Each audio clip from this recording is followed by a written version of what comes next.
Hello বন্ধুরা, আপনারা সবাই কেমন আছেন? আশা করছি ভালোই আছেন। আজকে আমরা আলোচনা করতে চলেছি দুনিয়ার টাকার গোলাম নাটকের ২৪তম পর্বে।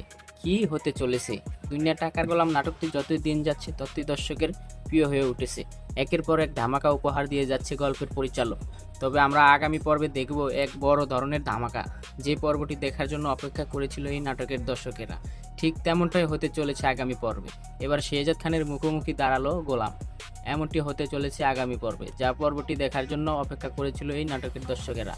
তারা চেয়েছিল যে শেহজাদ খানের মুখোমুখি দাঁড়াবে গোলাম। হে বন্ধুরা, এই পর্বে আমরা দেখতে পারবো শেহজাদ খানের মুখোমুখি দাঁড়িয়ে এবার কি করবে গোলাম। শেহজাদ খান বা গোলামকে কি দেখতে করতে চলেছে, চলুন তাহলে সেই পর্বটি সম্পর্কে আমরা জেনে নিই। ইতিমধ্যে আমরা দেখতে পেয়েছি শেহজাদ খান কথা রাখার জন্য যেই পুলিশ স্টেশনে ছুটে আসছে।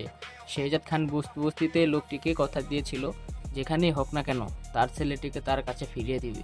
আর ঠিক তেমনটাই হতে চলেছে আগামী পর্বে। হ্যাঁ বন্ধুরা, আগামী পর্বে দেখবে শেহজাদ খান বস্তি সেই লোকটাকে কাছে ছেলে ফিরিয়ে দিতে দিবে। হ্যাঁ বন্ধুরা, এমনটাই আমরা দেখতে পারবো আগামী পর্বে। হ্যাঁ বন্ধুরা, আগামী পর্বে দেখতে পারবো শেহজাদ খানের বাড়িতে হামলা দিয়েছে মন্ত্রীর গুন্ডাগুলো এবং ফাতেমা ও ফাতেমাকে মা তারা আটকে রেখেছে। ঠিক সেই সময় রয়্যাল বেঙ্গল টাইগারটি চলে আসে।